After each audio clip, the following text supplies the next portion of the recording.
I'm up. I want to just thank everybody for their time. I think I know everybody on the call, but just in case I don't, my name is Rob Schmidauer. I've got responsibility for the Cincinnati sales office for Parallel Technologies, and I'm part owner. Actually, we're all part owners now that we've ESOPed. I've actually been really looking forward to this event. I think when we do these types of things, to have a successful event, I think we need like three things. Obviously, the topic has to be important, and I think although it's not new, it's still very relevant. You know, this Teams integration and this Teams direct routing. So I'm excited about the topic. I think you have to have like a good theme, and I mean, you can't beat the folks at Revel. They're great people, great facility, great wine. If you haven't already checked it out, I would highly, highly recommend that you do. Really, really good people. And then obviously you have to have good presenters, and well, we got 2 out of 3. So I'm kidding. We're very fortunate to have the very best with us. So it's my pleasure to introduce Matt Douglas. All right, cool. Well, thank you very much. My name is Matt Douglas, and we've got obviously some friends with Tony and Group Revel here. Let me grab the screen.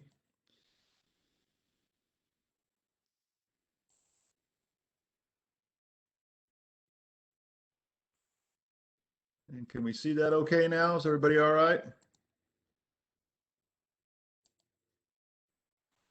All right, fantastic. Can you see that okay, Rob? Gabby? Anybody? Yeah, we're good, Matt. We're good. Okay. All right. Fantastic. All right. My name's Matt Douglas. I may have met some of you here on the call, but I run our solutions engineering group. And so we're going to talk a little bit today about kind of Microsoft Teams and what we're seeing with people as they maybe want to move to Teams, or what's some of that value proposition? How might you integrate it with your existing, phone system, those kinds of things. But that's, I mean, I hope it's reasonably exciting, but I think the fun stuff right off is to start off on the wine side. So I'm going to turn this over to Anthony and team here. And let's get through and kind of taste our first little bit of wine. I'm anxious to hear. Yeah, thanks, Matt. Appreciate it. And thank you for having us. CBTS Parallel. This was actually, I worked many years at CBTS, so it's great to see some friendly faces, and it's an honor to be hosting you guys for a virtual tasting. This has been something that we've been doing during COVID, and it's been a bit of a hit. Honestly, the nice thing is people do like wine and drink wine, so that's important. But also just trying to figure out how to make wine, just a little bit about wine, and it's like a couple tidbits that you can drop, to a friend or two, and that you might pick up. So I'd like to keep this interactive. If you do have questions, you can put them in the chat. We'll always try to get to those. This is all about tasting some wines, figuring out how to good food pairings, how to store it. But we also want to make sure that we touch on anything you are curious about. I'll also take some time, probably when we get into the Sangiovese, tell a little bit more of the backstory and kind of the grassroots focus of Revel. To start off, I will introduce myself. My name is Anthony Meyer, and I am the founder owner of Revel Urban Winery. That's 2 families. It's John and Amy Coleman as well. They're ex-CBTS as well, so we're all in the family here. This is Alex Senna. Yep, I'm the master winemaker here at Revel. And does an incredible job. An urban winery, so you guys know, is basically a winery not in a vineyard. So we source our grapes from California, Washington. We bring them right to downtown Cincinnati, back alley here, and we take all the fruit, we crush it, we take it down the basement, we press it, we store it, and we bottle it all on site. So this is a true urban winery in an old 1885 building that we call home. So, but without further ado, the best thing to do is get people drinking some of the wine and taste some of the wine. So let's get into, we're going to start with the Blanc, go to the Sangiovese, and finish with the Cab. So I'm going to kick it over to Alex. We're going to get to the Blanc. Yeah, so I hope everybody got an opportunity to chill their Blanc down a little bit. And what I like to do is just start off with, maybe about an inch or less of wine in your glass. I'm a heavy pourer. Yeah, but the main idea is just make sure you allow yourself some space in your glass to aerate your wine a little bit, get it swirling. We're not, a lot of times here at Revel, you'll see us drinking wine out of juice glasses. So we don't get too hung up on formalities when it comes to wine, but the aromatics play such a big role in your overall just perception of a wine. So give it a good swirl. Get your nose. This is a Sauvignon Blanc Pinot Gris blend. And also, when you go to take that first drink, it's good to let the wine sort of hit the different parts of your tongue. You don't necessarily have to gargle it, but it is, you sense different components in the wine in different parts of your mouth. So tannins towards the back, acidity towards the sides and front. So this is a higher acid white. So you should get some sensation sort of sides and front of your tongue, and that's the acidity.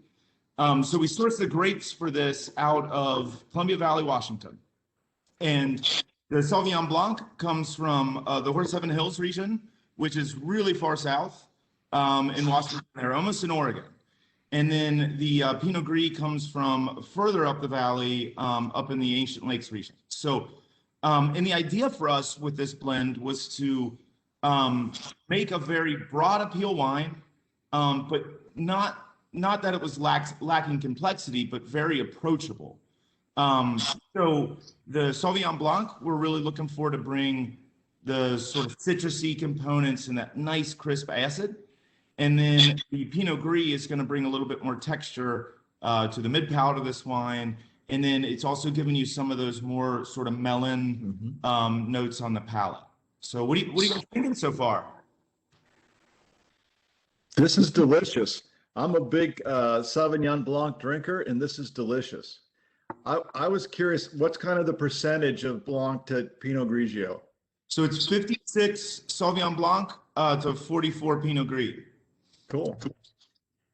And we love Sauv Blanc here. So I mean, that's you go through a lot in your house. Almost sort of gives me like acid reflux. Well, and How it's I know your wife's favorite style is like New Zealand, and I love New Zealand Sauvignon Blancs. And I thought they were the greatest Sauvignon Blancs in the world until I had a Sancerre and some of the Sauvignon Blancs from Loire Valley. And not that I still don't enjoy, I mean, gosh, on a 90-degree day, a New Zealand Sauv Blanc is about as good as it gets. One of the most refreshing wines there is. But, this was our first and only white wine label. We are expanding our offerings, but we're primarily a dry red wine house. That's our specialty.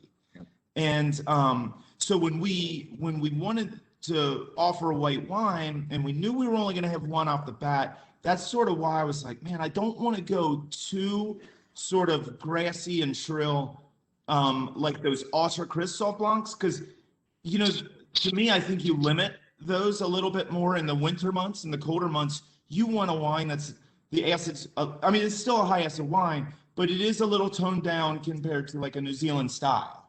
And something with some texture that's not just so light on the palate. We found that this wine does really well kind of all throughout the year. It really moves in the summertime, but it's just a great versatile wine. It's not too heavy on one side of style or the other. I've come to love Pinot Gris.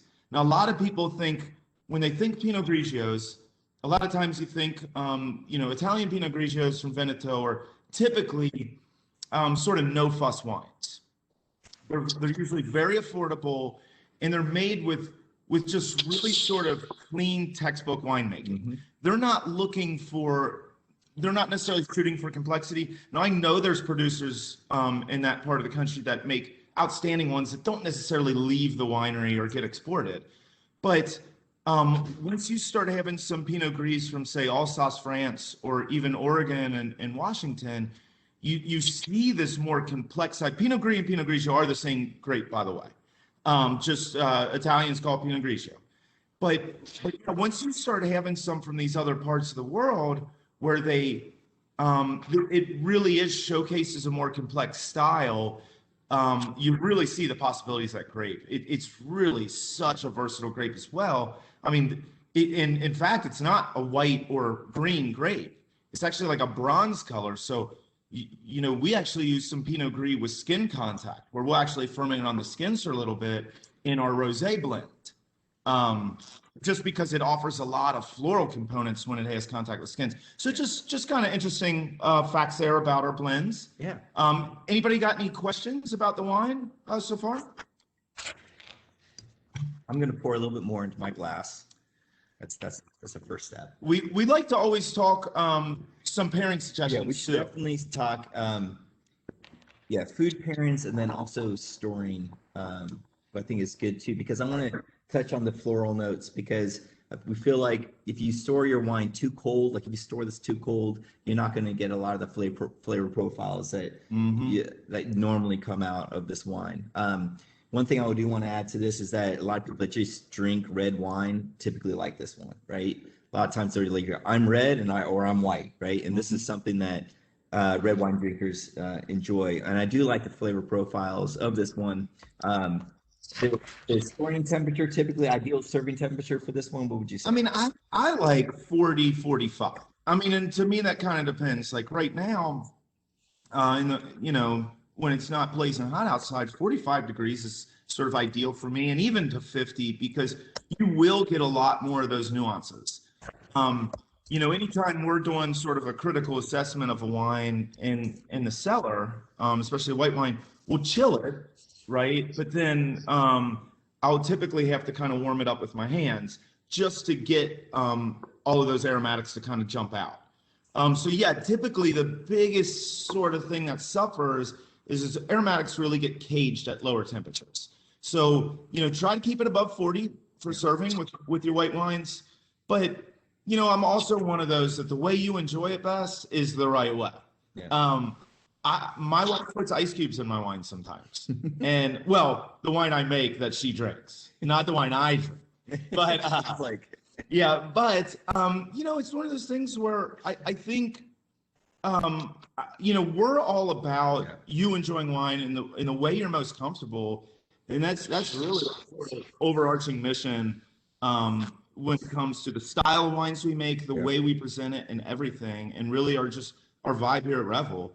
So that's where I like giving those suggestions, but definitely don't make too big of a fuss out of it if that's how you like it. Sure. For white wines, one of my kind of serving tips though is I like to pull it out of the fridge maybe about 20-30 minutes before you're going to serve. So if you're having guests over or dinner, and have one of those wine coolers that will sit on a table. So, whether you keep it in the fridge or I just have little terracotta, those wine coolers. And when you set that wine out for serving in there, it'll sort of slowly come up in temp just a little bit, but then it'll kind of hold it there while it's out on the counter and you're serving it and people are enjoying some. So that's just a good tip to kind of get the most out of your white wine. Food pairing. So food pairing, I would say, I used to say Chilean sea bass, and then I saw it for $30 a pound at Finley Market, and I'm like, who am I to say Chilean sea bass? Like, come on. So it tastes really well with fur. Get as much fur on you and diamonds. But I was like, all right, maybe not Chilean sea bass, but anything very buttery. Mussels with a I nice like garlic, a buttery kind of sauce use a little wine in the sauce. It's simple. Just great ingredients, but look for that sort of creamy texture to balance the acidity. And that's a good just kind of rule of thumb when you're doing pairings. Because it's like everybody says, fish with white wine. But you can get a little bit more creative with your pairings to understand. There's sort of a couple different schools of thought. There's the sort of contrasting pairings, and that's where you'd have a creamy dish and a high acid wine.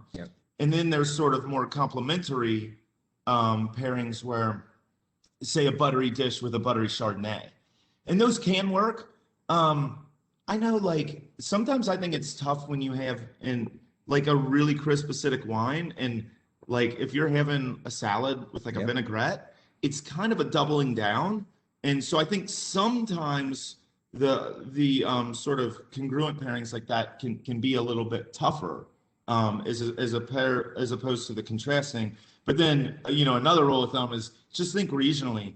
Now, even though our wines they're made in Cincinnati, right? Or even like our Sangiovese isn't made in Italy, but you can still, when you get a Sangiovese, the cuisine a lot of times in these regions is just built around the wines and vice versa, right? So, think Italian food.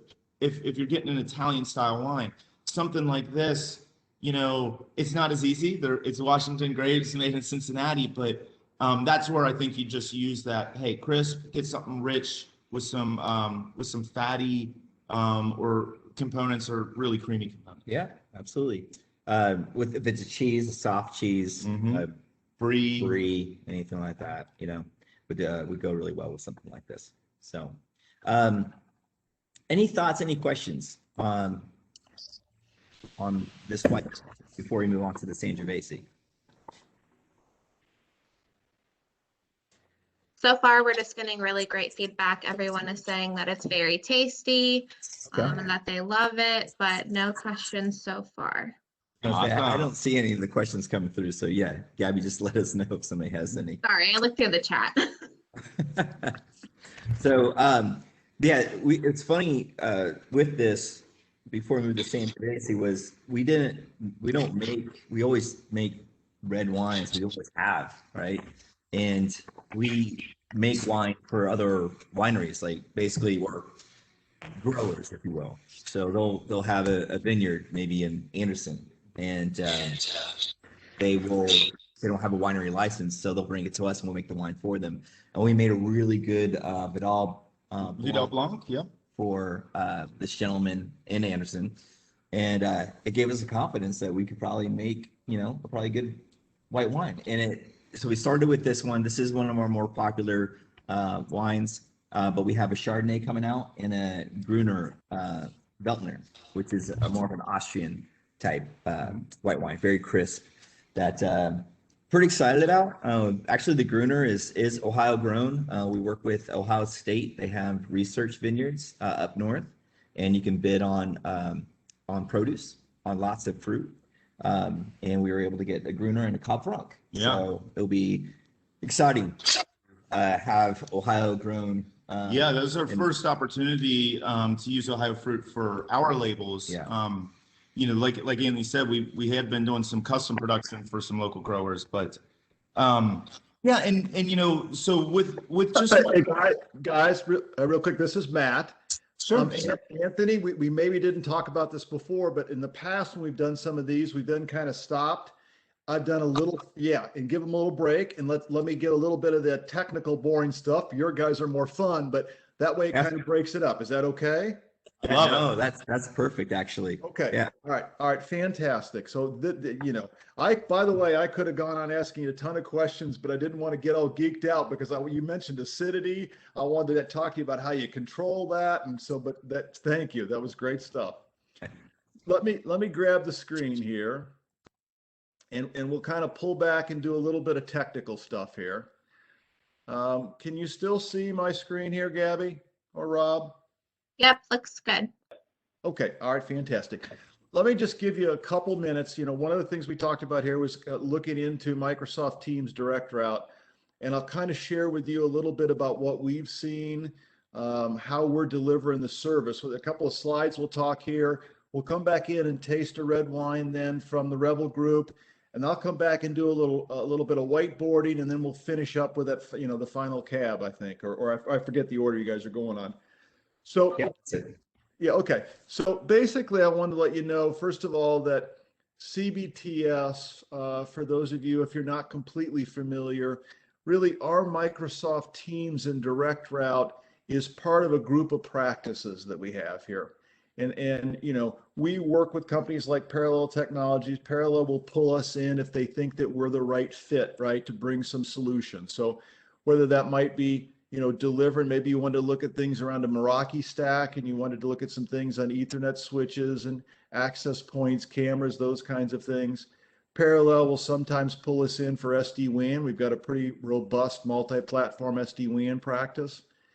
And the security game has been changing considerably. We have just seen an explosion in customers moving to cloud security. So I just wanted to introduce that we are going to talk about Microsoft Teams Direct Route, but as Parallel sees some opportunities for other things for CBTS, we can bring these services in. The other thing too, real quick, and this is again like Parallel, right, is that when we deliver this, it's a very white glove, hands-on experience, and that is professional project management, on-site install, 24/7 regional support here, onshore support. Now, by the way, we can do these solutions all across North America, and in fact, do some of these globally even as well. So, but it's very much a hands-on experience. Now, when it comes to Microsoft Direct Route, we're one of those direct route service providers out there. So if you kind of think CBTS, we're our sister company is Cincinnati Bell, right? Cincinnati Bell has been a phone company for 140 years. They were one of the, they never got broke up when all the AT&T stuff got broken up. They stayed their own. We were born out of that. We started about 25 years ago, and we became then the nationwide and now Canada phone company that was kind of that arm of CBTS. And so what we do is we've got big fat pipes into Microsoft, what's called Direct Route, that then enables your clients, if you want to take a Microsoft Teams client, right, and put a telephone number on it, right, we can actually make that work with existing either our UCaaS phones, or maybe you've got a phone system that you got through Parallel, and you'd like to make that phone be able to talk to a Teams user, or when you dialed out to show one number out there to the world. These are the kinds of things that if you're working with a kind of a creative service provider that has Direct Route and working with Parallel, we can actually, enable you to, even on a per user basis, come in and take a Teams client and have it be a regular telephone number or a regular extension kind of hanging off your system. So I wanted to show you kind of a little bit about, that yes, we've got a rich history of being a phone company, and now with our connections into Microsoft Teams, we can become that next generation partner as you guys, as companies look at, do I want to move over to Teams completely as my phone system? We're going to talk about that a little later. Or do I want to have some Teams clients but still have my customer premise phone system? Or do I want some Teams clients and maybe I need some UCaaS services? Those are all things that we can bring to the table. One of the things that we like to think of ourselves about is that CBTS is big enough to matter. We're $1 billion a year entity, been around 25 years, but we're right-sized enough to build flexible and kind of responsive offerings for companies and to work with partners like Parallel. And so when we take a look at our Direct Route, it is very much loaded with a group of features that you just simply don't get from Microsoft. And it's a little bit of an eye chart here, and I'm not going to read down through it, but the combination of ourselves, of Parallel, we really can bring a complete telephony solution integrating Teams into this that you just simply can't get if you go to Microsoft and buy the dial plans from them. A little bit, if we're going to do it right, we need to have more features and we need to be doing it at a better price.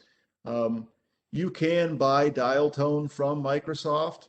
It's $12 a month, but it's limited on minutes. It's got 3,000 minutes per month with higher overage charges and not quite the same SLAs. I've got like a 95% SLA on it. So when we talk about delivering telephone, Microsoft Teams, a user to you, that capability, you're dealing again with a service provider that's been used to delivering 5 nines, delivering at the right price point, bundling the right services, those kinds of things. I've kind of already beat this to death, why CBTS and then really why Parallel. Now, by the way, Parallel, if you're not aware of this, they are CBTS's 2021 Regional Partner of the Year. We just have had a long-standing relationship with Parallel, their design teams, our design team. So we think we fit very well, kind of the same cultures, and really trying to focus on what are the business problems you're trying to solve and the business outcomes because features, you can sell features all day long, but if we're not really helping you move to the next generation business outcomes, then what's the point? So that's a quick little view of at least our history and what we're doing on the team's product. When we come back next, I'd like to share a little bit of whiteboard of what some of these integration points are, and how you've got a Teams client and how we get that telephone number down to them, or how that can match up with your existing phone system. So I will turn it back over to you, and Tony and team, and let's try another wine. Yeah, perfect. Sorry, we did have a quick question about your white wine. So do you typically use aerators with white wine? Great question. And so no, I don't recommend them, because with the red wine, the aerators are really more to sort of open it up and kind of soften those tannins that are in there, that's sort of the aggressive, sort of astringent drying thing in red. But when you aerate a white wine, what you're doing really is you're blowing off those aromatics on the wine's way into the glass when you're pouring through that aerator. So every time you put that glass up to your nose to take a drink, there's actually less aroma compounds in that wine. So, technically speaking, you're just going to have a sort of less enjoy. Now, does it make a significant difference? I can't say, and it's probably on a case-by-case basis. But 100%, what you're going to be left with is a glass of white wine that has less aromatic compounds inside that wine still. So I don't recommend it. No, it's good. I thought the question was, why did I change out things? I thought that was going to be it, but answer is cool. No, that's a really good question. So, So, and Matt, awesome. I do like this format. We used this format in the past, so thanks a lot for stopping me. And we're going to get into the Sangiovese. So, Sangiovese, just real quick, is Chianti. So if it's from the Chianti region of Italy, you call it Chianti. If it's not in that region of Italy, that's not grown in that region of Italy, it's called Sangiovese. It's kind of like Champagne, right? So, or Bordeaux. There's a couple of wines like that because it's named for that region. So this is our flagship. It's my dad's favorite wine. He is the one who taught me how to make wine when I was like 6 years old in my garage. And we had to make sure that this is the one that we did not screw up. Like my dad still calls me and he says, "How's the Zinfandel?" And I'm like, "Dad, it's like the only wine we don't make." He's like, "That's right. I don't have many years left." Like he's that's out. So I told Alex, I'm like, "Okay, we're gonna start with a wine that most people can't pronounce, and we're gonna make sure it's lights out." And we found a grower in Forest Edmond Hills, Washington. Grows incredible Sangiovese fruit, and we're able to get it to Cincinnati and make it. So we're going to get tasting it and talk a little bit about it, and then I'm going to tell you a little bit about our story and how we landed here. So if you have trouble pronouncing Sangiovese, I find it's always easier if you kind of give it one of these. You got to Sangiovese. I thought you were going to say just call it wine. Yeah, you got to give it one of those. But and sort of on the same note as the aerator comment, this is a wine that will benefit from being opened up earlier, some aeration, and the aerators are great. I do think that actually the best way, and it's super simple, is just have a full bottle size carafe. It doesn't have to be some fancy shaped decanter. I mean, some of those are nice, and especially for really high end bottles. But when you even just pour the entire bottle into a carafe, you sort of uniformly aerate the entire bottle of wine instead of just like leaving it open on your counter for 30 minutes. So just a good tip for that. But yeah, so Sangiovese, it's arguably the most important grape in Italy. It's made into sort of everyday table wines that would Toscana Rosas or younger Sangioveses. And then it also goes into Brunello, which is arguably the king of Italian wines. So that's why, it's so much fun to work with this grape, because you can really, through sourcing and then just through cellar techniques, you can really drive the style of it. And I think it's got an amazing potential for complexity because it's not a super like heavy full body wine. The grape has a thinner skin, which usually correlates directly to just sort of how heavy and the sort of body on that wine is. So anyhow, we wanted to make a more rustic style that really reminded you of an Italian wine. So, yep, go ahead. I think like roasted tomatoes. Oh yeah, roasted tomato and herbs. I think this has a very savory nose. Yeah. So when you take in the nose, it's not as sort of fruit driven. We're really like spice, cedar, and I always sort of get a little bit of that stewed tomato and herbs. But then on the palate, it does have some more sort of approachable fruit. And we do age for a minimum of 18 months in French and American oak. And yeah, we just give it time to mellow out. We don't use any fining, and which is basically fining is adding a chemical to your wine to sort of remove components you don't like through a sort of chemical reaction. So the most common thing that's done to red wines is they add egg whites. This has been done in France for centuries.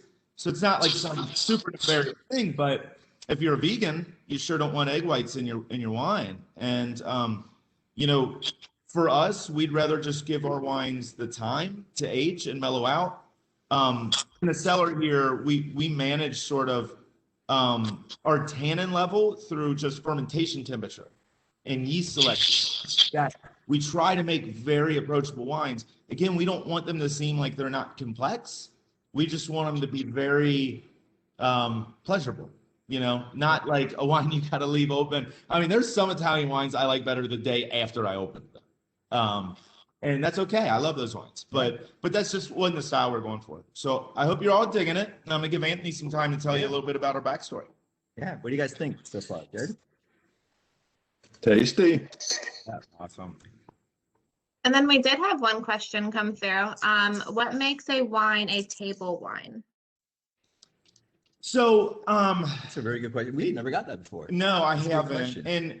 And I don't think there's no like real formal sort of distinction that I'm aware of. And I'm not like there's a lot of times where we do these where I kind of end up coming away and have to do some research. And this is probably one of those settings, but it's my understanding there's not really a formal designation. It's usually put on bottles that are just sort of more like kind of everyday sort of. Yeah. I don't want to say budget wines because I don't think that nobody puts it on there with the intention of saying, hey, my wine's cheap, right? But it's usually common for that area. So like Piedmont, the table wine out there is Barbera, right? So it just grows really well in the area. It's just a lot of it. So it's just really easy to get your hands on. That's why it seems to be all over the place. Yeah, I would think Piedmont, yeah. I think anecdotally, it's like, look, the table wines are the wines that you just have at like any meal, and then the other wines are sort of more for like special occasion type of certain pairings, things. unique, like it's got it, yeah. But I'm gonna be honest, I'm gonna have to dig on that. That's an awesome question. Don't quote me on any of that. This is the first time you did not know the answer. I know. These questions. Stump the winemaker. Got it. Got him. No, that's. I great. love it. I love it. Yeah. So yeah, and it's funny because Alex is our master winemaker, and we met.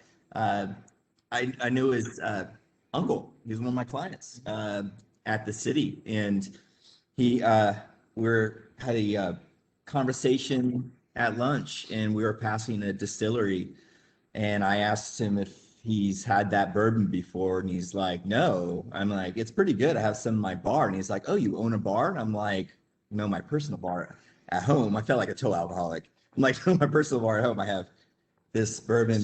I said, but hold on, I actually just bought a building and I'm going to open up an urban winery.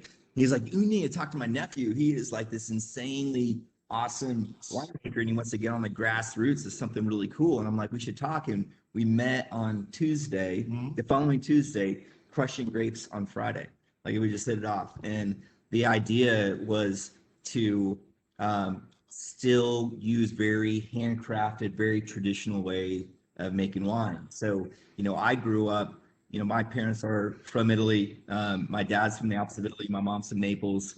My mom actually grew up in a vineyard in Italy, but this is like World War II. It was kind of like the way of life. And my grandfather would make the juice. He would crush, right, and then he would sell the juice to somebody that would, whatever, they could blend it, they can add water to it to add more volume, whatever, right? He didn't care. He was like, I'm done.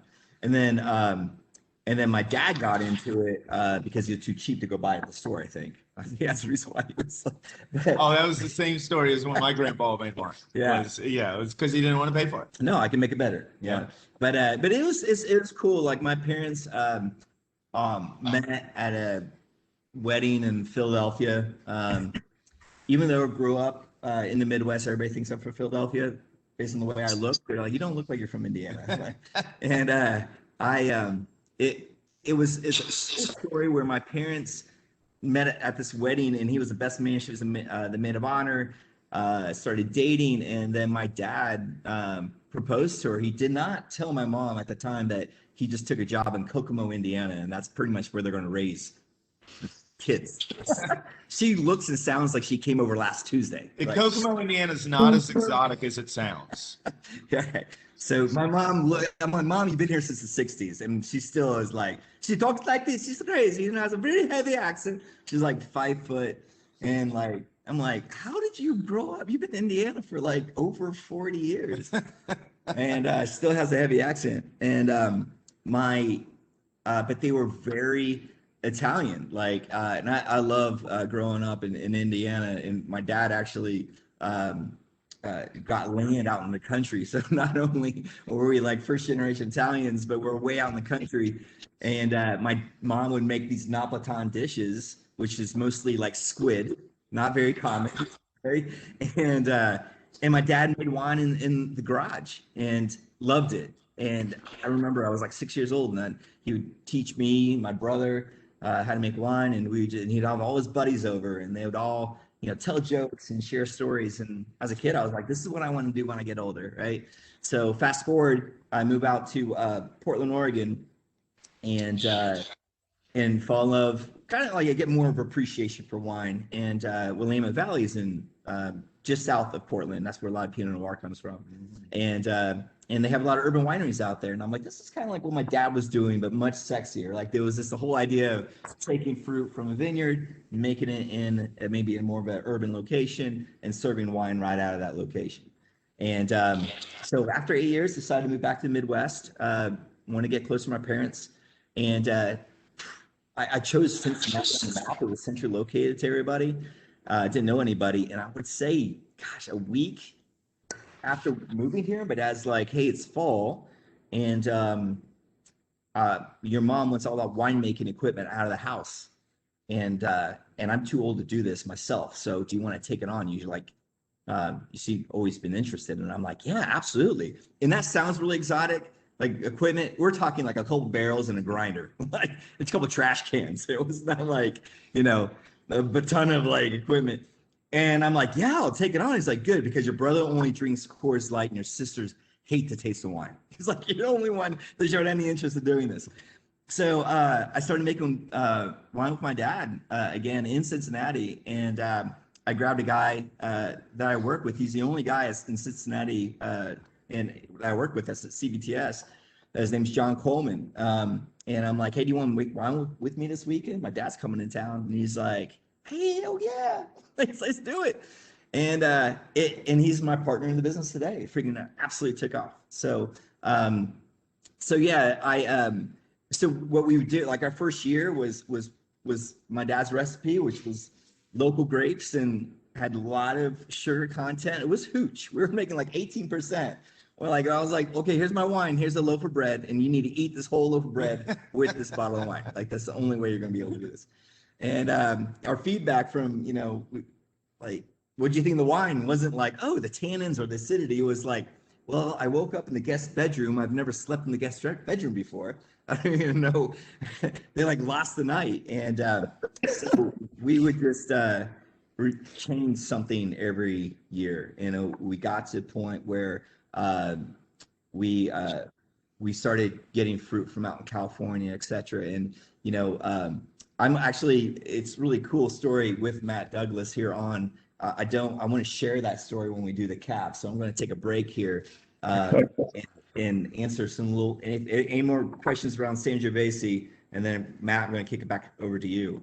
I do have a question of Sangiovese. So I see that you guys it's not, you don't put a vintage on it, right?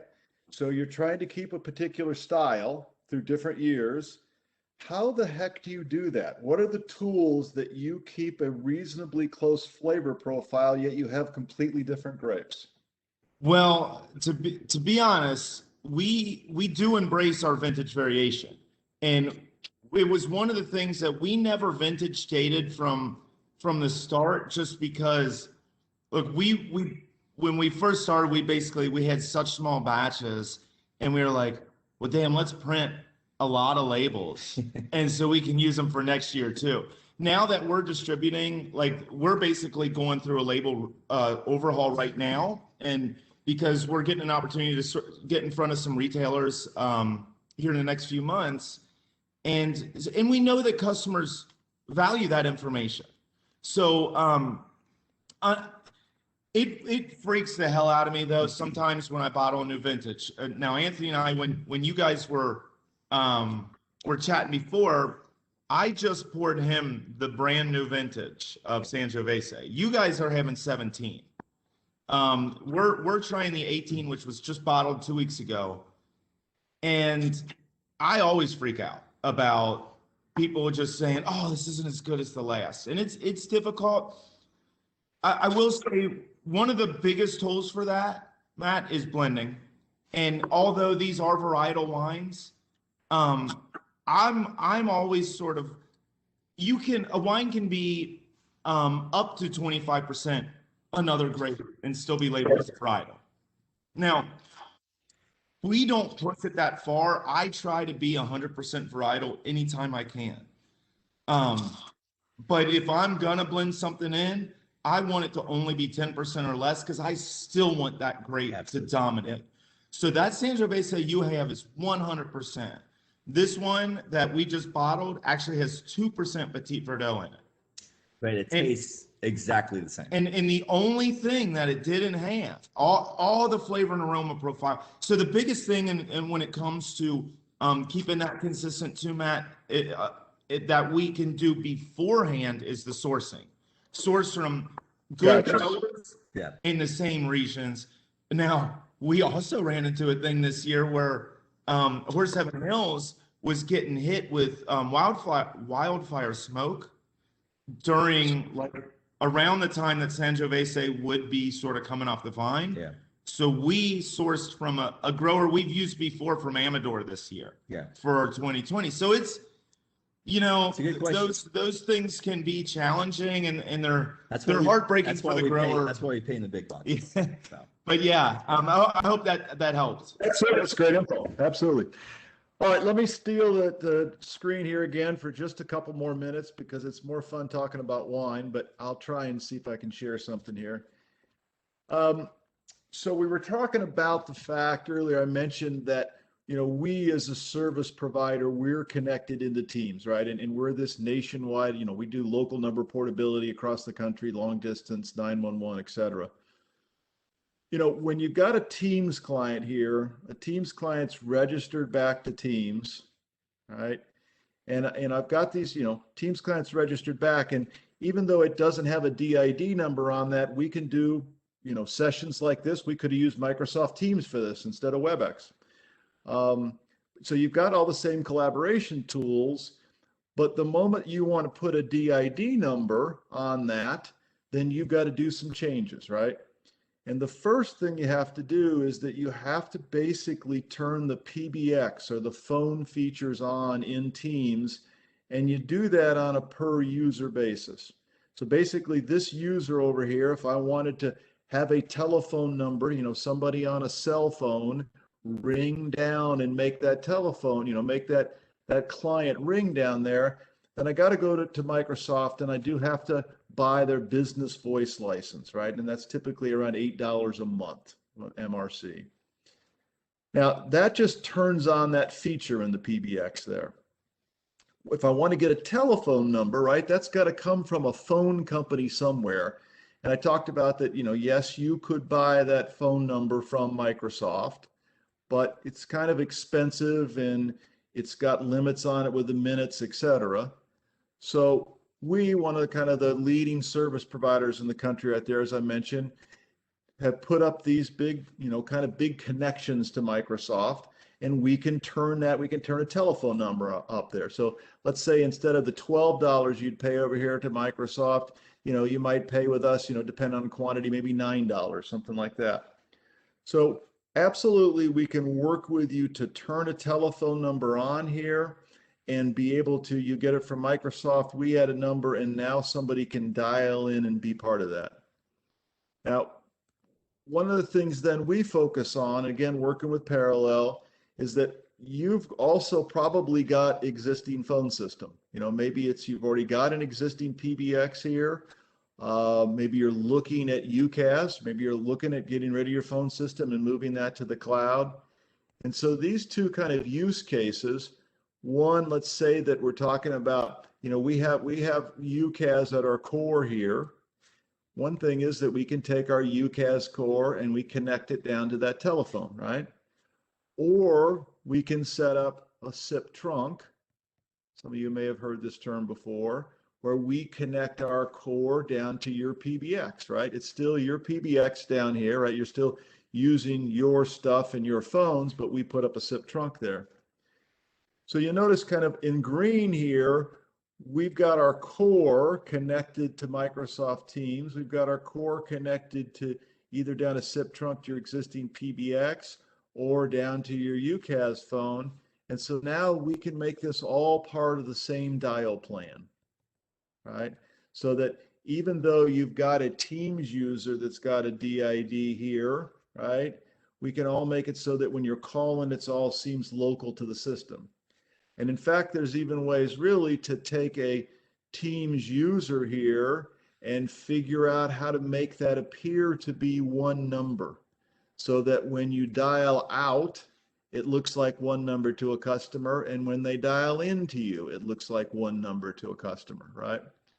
So these are the kinds of things that when we're talking to somebody about, okay, I think I want to move to Teams, really then how might you want to enable that? And there's some pitfalls too. So one of the things, even though Teams and Microsoft says, okay, it's a phone system over here, the moment you want to do things, even what in the past are simple from somebody like Parallel ourselves, if you want to connect to overhead paging, let's say, if you want to have something as simple as, shared line appearance, maybe where I've got telephones in an area where I've got lines 1, 2, 3, 4, 5, and I can put them on hold at my service desk and go somewhere else to pick them up.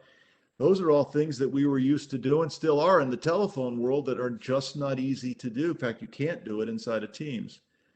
So one of the things when we engage with a customer, when Parallel engages with a customer, is that we're again kind of wanting to say, all right, what are you doing today, either with a UCaaS or with your existing phone system? What are the business outcomes you're looking for?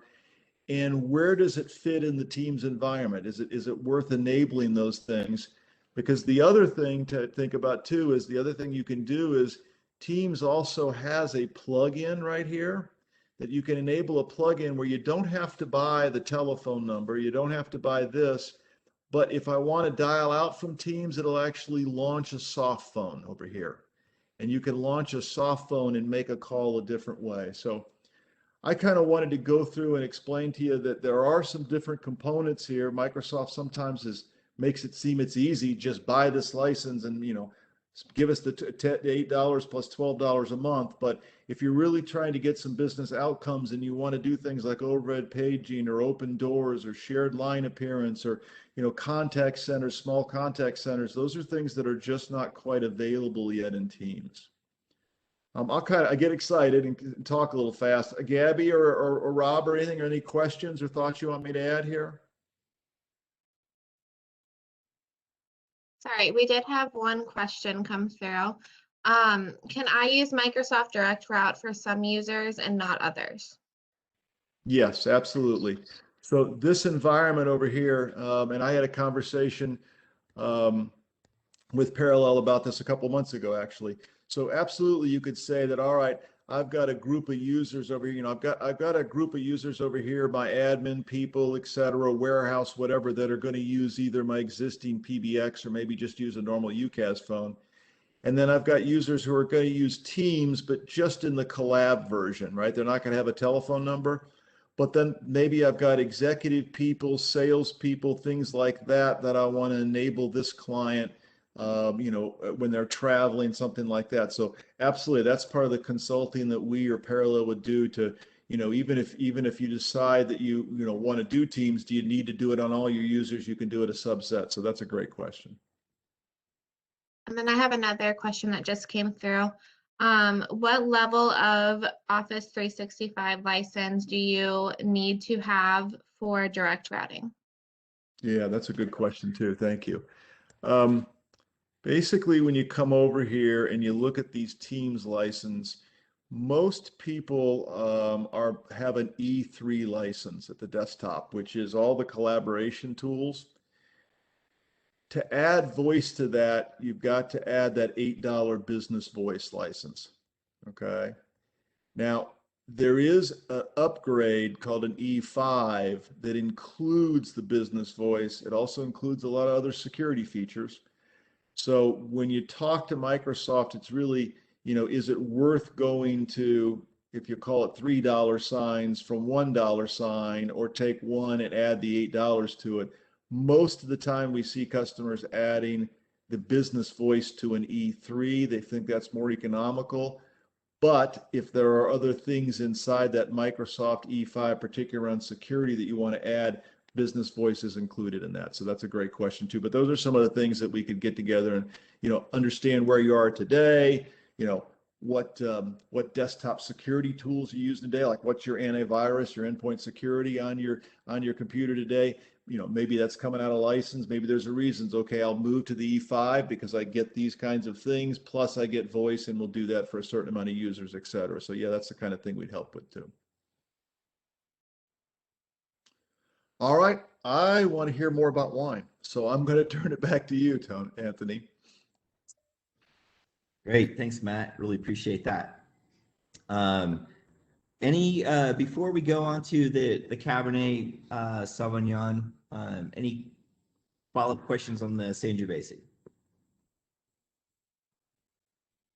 No, there were not any that came through. Okay, cool. I was like, thank you, Gabby. So awesome. So this is our Cabernet Sauvignon. This actually won silver at the International Wine Festival in 2020, which is it was cool. It was like a Rocky story, if you will, because the International Wine Festival in Cincinnati is like this big, like everybody's there, right? All winemakers are all there, right? And it's at the big conference center, and you can submit your wines, but it has to be in a price category in line with everybody else's. So we sell this for over $25. We sell this for it's $27. So we're in the price category of $25 plus. So we're with our Robert Mondavis of the world, right? And we won silver, and it was like this whole like John was like, I'm gonna wear that ribbon around my neck. I'm gonna go run around over the Rhine. And we're like, I don't think you get one of those. So, and then COVID hit. So we just were like, oh man, this was like our big coming out party, but this is awesome because it's just we know we were making really good wine, but to have judges that are big connoisseurs really love this wine and give it a silver was huge. So this isn't a full body, big, hit you in the face type of cab that you need like a massive steak with. This is a little bit, you can have this with many things. Actually. Yeah. I a little lighter body. So I think it's more of sort of kind of an elegant style of cab. We source these grapes from Horse Heaven Hills. Also, it's kind of was our favorite region. Certainly in 2017, it's just a knockout vintage. And Washington had been getting a lot of attention for years for making Bordeaux style wines. In fact, like one of our a big importer that we work with for a few other wines that we serve here at Revel, they had a whole wine show that was just Washington versus Bordeaux. Washington's like trying to resurrect Merlot too and like put it back on the map. But yeah, so that style spoke to us. Like basically we looked at it as, hey, we're gonna make a cab, but like the market didn't really need another California cab. Yeah. And I'm not gonna knock the brilliant cabs of, you know, Sonoma, Napa, and really there's so many great regions in California and stuff to name, but there's also a lot of sort of Central Valley cabs out there too that are just, you know, to me, these are sort of top heavy cabs, and they're just all about having, you know, body and that's it, and as robust as you can make them, right? So we were going a little bit more for finesse than power with this. It does smell really, you know, sort of robust. It's got some spice. I get anise on the nose of this, and then just black fruit. But it really does pop with fruit. There is some nice acidity in there too that keeps this wine sort of lively on the finish. There is enough tannins in here that it can, you know, hang with the steak. I mean, we got to pair this at a wine dinner last year at Lissa's Steakhouse down in Covington, if you guys are familiar. Main Strauss. Just amazing place. And their chef paired our cab with a ribeye, and it was an awesome compliment because we didn't make this as a steakhouse cab. But you know what a lot of chefs actually like to see these wines that aren't going to sort of overpower their dishes, because you know, if you go, it should always be about the food. You know, you go. The wine should be second fiddle, right? Always, and that's even, you know, even the greatest wine producers in the world know that when they're being served, when Chateau Rothschild's being served at a Michelin star restaurant, like it's still less important than the food. That's just the way it's sort of always worked. Is wines made to complement. So. Yeah, I think this is just a great versatile style of cab that you can have a glass, you know, for happy hour. And it's not so dense that you need a lot of protein to balance it. But yeah, this guy really can hang up against a good hearty meal. Yeah, absolutely. Yeah. So cheers. We're now to the juice glasses. So my dad. So we have a location on 12th Street. I mentioned before, it's an old 1885 building that we bought. Lady was living in with like 12 cats. It was not all boarded up, but it had a freight elevator, and that was functional. But it's manual, it's hand over hand, right? And it was perfect for resurrecting this cool building into like an urban winery. And when we decided to open, we're like, we should just be very who we are, right? Which was all about music. There's no TVs here. It's all about getting off your devices and have a conversation, making eye contact, and juice glasses. And we wanted to make that. It's a very traditional Italian thing to do. Like in France, Spain too, right? Oh, sure. Yeah, anything. It's just like my dad would drink wine in a coffee cup if it came down to it, really. So this is it's just like a nod to the Italian heritage, but also the unpretentiousness that we really wanted to kind of deliver. And we were talking a little bit to the other panelists about our strategy, which was essentially like, how do you make wine very approachable? And you just can't say it. You just have to be it, right? Yeah. And we felt like there was a gap. Like you would have friends to your house and you're drinking wine in the kitchen. We wanted to be the extension of that experience, right? You're listening to music, you're having great conversation. And we felt like there really wasn't a lot of places you can go to. It's just the vibe just changes. Sure. So we make a lot of different wines. We make about 7 different wines now. We have a couple more coming out. We carry other wines, other local wineries. We carry there, and it's all about just education. And a lot of our staff, you know, I tell them like, you don't need to be a sommelier like level 3 or 4. You can pour a wine and say, this is my jam. Yeah, it's better to meet people where they're gonna buy it, right? Yeah. And like everything's acquired taste. You know, give them a sample, see what people think. You know? Sure. And that's really what it's about, is meeting people where they're at. You know, it's funny. We've watched. I mean, since we've been own this building down here, I've watched, probably a half a dozen wine-focused establishments open very close, and every single one in their release says, we're going to be an unpretentious wine bar. We're an unpretentious wine establishment. So everybody knows there's a need for that. Wine can have a lot of pomp around it, right? And just so much formalities. And look, I can talk high level wine stuff all day and geek out. I love it.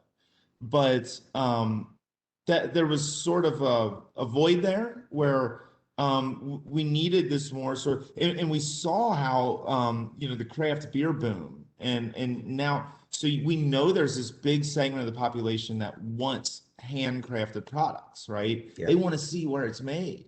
But there's just something about wine that made it hard for all those people to sort of break into. And I think it's because it can be kind of intimidating, right? Sure, absolutely. And the wine list itself at restaurants are like, oh. And a lot of times people give that list to me. I'm like, I'm a winemaker. I'll drink anything. Like, it really has to suck in order for me to dump it down the drain. Yeah. Because I know how much work goes into making wine, Oh yeah. And I mean, that's why I hear, like, it really is that when it comes to cellar, when Anthony said we only make 7 different varietals, like, that's actually was really important when we first started talking about what this was going to look like. Said, I'm not going to make every damn wine under the sun, because you can't effectively make that many different styles really, really well. It's a specialized, like, every wine, every type of wine is very, very specialized. Yeah.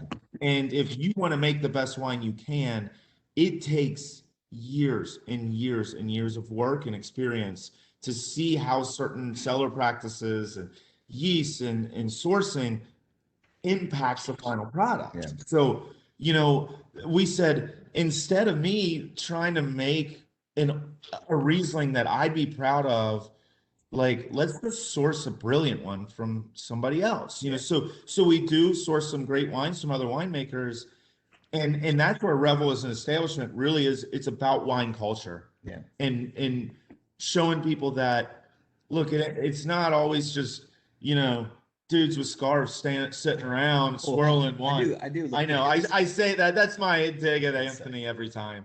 I'm like, Anthony, take the damn scarf off.